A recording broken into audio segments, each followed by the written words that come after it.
రెండోది, నేను చిన్నప్పుడు చూసేవాడిని మా ఊర్లో గానుగా, ఎద్దుల్ని పెట్టి గానుగా, ఆ ఎద్దలకు కూడా గంతలు కట్టి కళ్ళు తిరగకుండా ఆ గానుగ వ్యవస్థను మళ్ళా తీసుకొచ్చారు.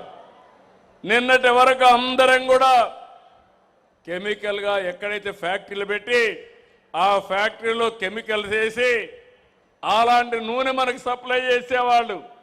ఇప్పుడు స్వచ్ఛమైన నూనె కోసం, ఎలాంటి కల్తీ లేని నూనె కోసం, మన ఆరోగ్యం కోసం ఆయన గానుగులు పెట్టి మొత్తం నడిపిస్తే క్యూ కట్టి ఆయన తయారు చేసిన నూనెని కొనే పరిస్థితికి వచ్చారంటే అది ప్రపంచం మొత్తం వచ్చిన మార్పు.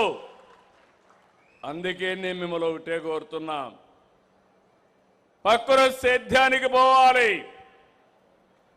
ఇంకొక విషయం కూడా గుర్తుపెట్టుకోండి, ఒకప్పుడు మనందరం వరి పండించేవాళ్ళం, అందరూ వరే తినేవాళ్ళు. ఒకప్పుడు అది కూడా లేదు, బియ్యం కూడా లేవు. రాయలసీమలో సజ్జలు జొన్నలు తినేవాళ్ళం, రాగులు తినేవాళ్ళం. ఎన్టీ రామారావు గారు ముఖ్యమంత్రి అయిన తర్వాత ₹2 కేజీ బియ్యం ఇస్తానని పెట్టి ఆ రోజు రాష్ట్రానికి మొత్తం బియ్యం ఇచ్చారు. అయితే రాను రాను మనమందరం బియ్యానికి అలవాటైపోయాం. అందరం కూడా డబల్ పాలిష్ కూడా అలవాటయ్యాం, తెల్లగా ఉండాలని అలవాటయ్యాం. దీనివల్ల మన ఆరోగ్యానికి మీరు చూస్తే కార్బోహైడ్రేట్స్ తింటున్నాం. ఎవరైతే ఎక్కువ కార్బోహైడ్రేట్స్ తింటారో వాళ్ళకి షుగర్ వస్తుంది, డయాబెటిక్ వస్తుంది. డయాబెటిక్ వస్తే అది గేట్వేగా తయారవుతుంది సర్వరోగాలకి.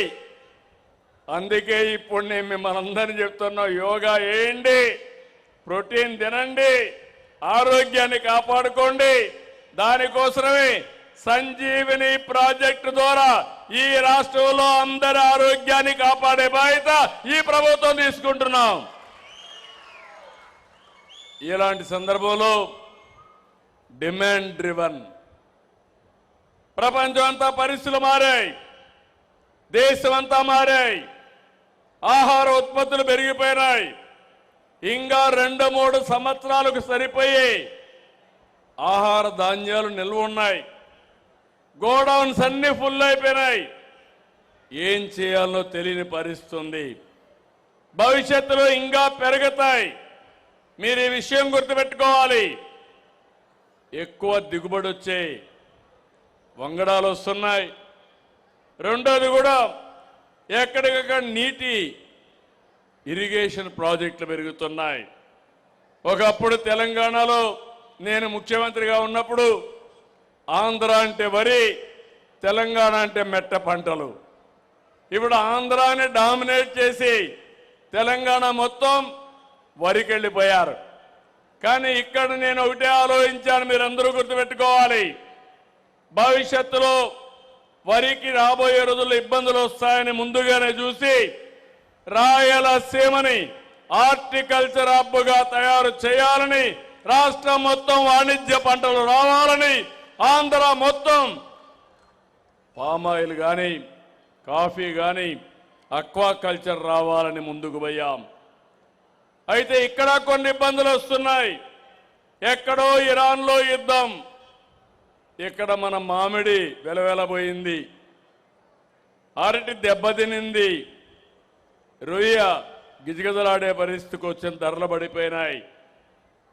దీనివల్ల ఖర్చులు పెరిగాయి.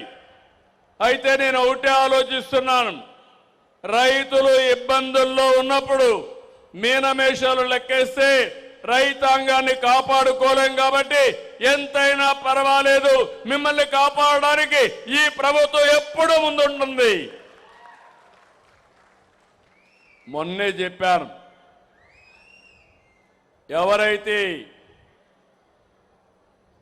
మన ప్రాన్ రైతులున్నారో అక్వా రైతులకి ఒకేసారి ₹12 కేజీ ధర పెంచితే, ఫీడ్ పెంచితే కాదు, ₹8కే పరిమితం కండి, రూపాయలు తగ్గించమని చాలా స్పష్టమైన ఆదేశాలు ఇచ్చాను.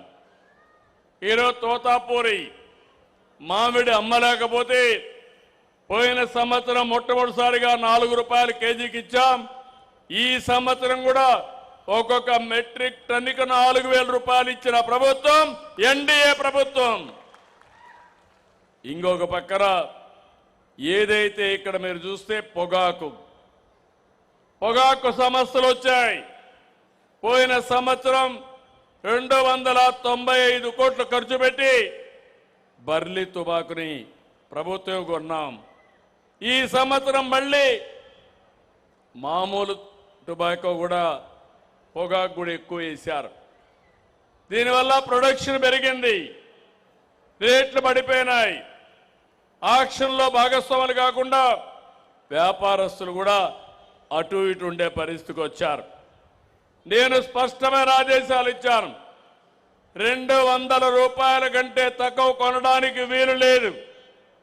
రెండోది, వచ్చిన పొగాకు ప్లాట్ఫామ్ మీదకి 100% కొని తీరాలని ఆదేశాలు ఇచ్చా. రేపో ఎల్లుండో ఢిల్లీకి కూడా ఒక టీమును పంపిస్తా, కేంద్రంతో మాట్లాడతాం. రైతులకు మేలు జరిగే ఏ పనైనా చేసి మిమ్మల్ని కాపాడుకునే బాధ్యత ఈ ప్రభుత్వం తీసుకుంటాం.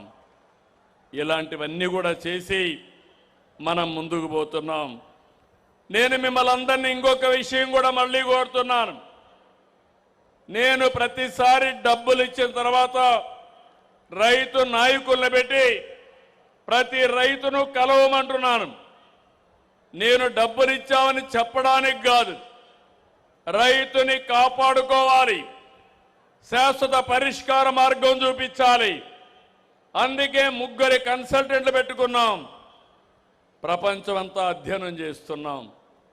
ఏ పంట ప్రపంచంలో ఎంతెంత వేస్తున్నారు, వర్షాలు ఏ విధంగా ఉన్నాయి, రాబోయే రోజుల్లో ఎంత పంట దిగుబడి వస్తుంది, దీనివల్ల రేట్లు ఏ విధంగా ఉంటాయి, ఇవన్నీ కూడా అధ్యయనం చేసి పంట మార్పిడి కోసం ఏ రైతు ఏ పంట వేస్తే బాగా ఆదాయం వస్తుందో అవన్నీ చెప్పడానికి మీ ఇంటికి వస్తున్నాం.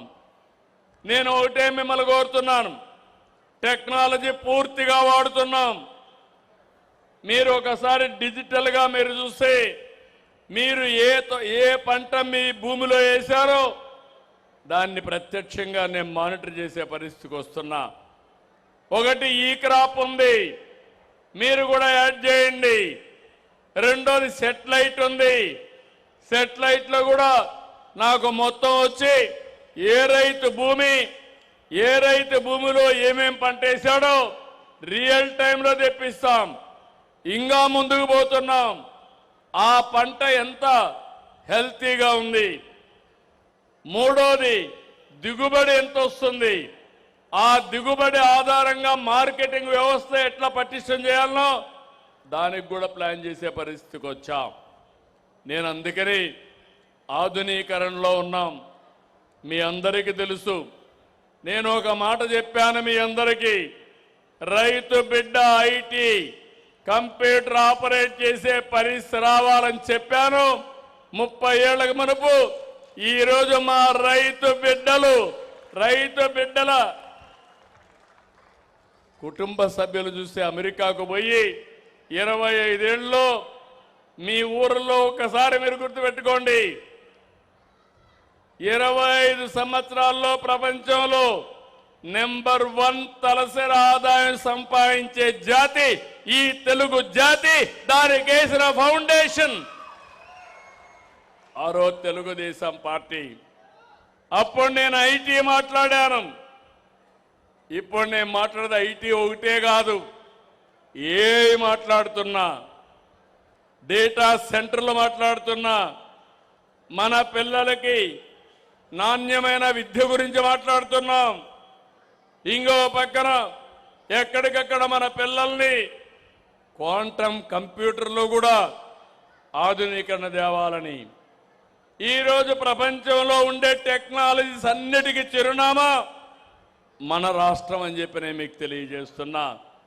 క్వాంటమ్ కానీ, డేటా కానీ, ఏఐ కానీ సెమీ కండక్టర్ కానీ స్పేస్ టెక్నాలజీలో సెటిలైట్ ఉత్పత్తి చేసే కేంద్రాలు కానీ డ్రోన్ టెక్నాలజీ కోసం డ్రోన్ సిటీ పెట్టడం కానీ మొన్నే పుట్టపర్తిలో మీరు చూస్తే 5th జనరేషన్ ఫైటర్ జెట్ కూడా వేరే దేశాల మీద యుద్ధాలు చేయాలంటే మన దగ్గర నుంచి వెళ్లే విమానాలే దీనికి మూలాధారం అవుతాయి.